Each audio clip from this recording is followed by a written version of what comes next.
तर कसं काय पब्लिक, आज आपण जाणार होतो पुण्याला. मग काय गाडी काढल्याने आलो की दोघं पण खाली. तिकडं काय ओंकार शेट आवरून थांबलेलो. कोण आलं नाही तर का शिदोबाला जाऊन येऊया म्हटलं. काय बी म्हणा, देवाला आल्यावर मात्र मन प्रसन्न होते. पायातेन पडलो आणि गुलाल तेन लावून घेतलो. बाहेरून बघतोय काय मुकुंद शेट आणि ओंकार शेट इकडे आवरून थांबलेलं. त्यात आज होता आपल्या सोन्याचा वाढदिवस. मग भावाला शुभेच्छा दिल्या. हॅपी बर्थडे सोन्या. थँक्यू. सोन्या म्हणतोय झालं. मग काय गाडीने स्टार्टर मारला आणि जायला चालू केलो की केवढ्या जागेत झोपलोय बघा की. कौन है ये लोग?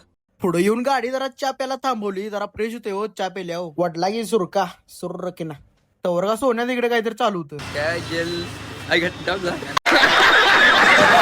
चा तेन पिऊन झाला आणि जायला चालू केली. आणि पुढं पोदगा लागल्यावर पोरा ऐकत्यात वय दंगा बघा यांचा. भुका पण जाम लागलेला हो. शेटला म्हणलं जरा हॉटेल पहिला बघा. सांगितलं लगे हॉटेलला गाडी नाद करते का न कसला विचार करता पहिला जून घेऊया म्हटलं. मग काय जून तेन झाल्यावर डायरेक्ट आलो की लोकेशनवर. लगेच मटेरियल लावायला पण घेतलं. मटेरियल तेन लावले होतं मला माहितीच आहे ह्याच्या पुढे काय येते आणि काय नाही.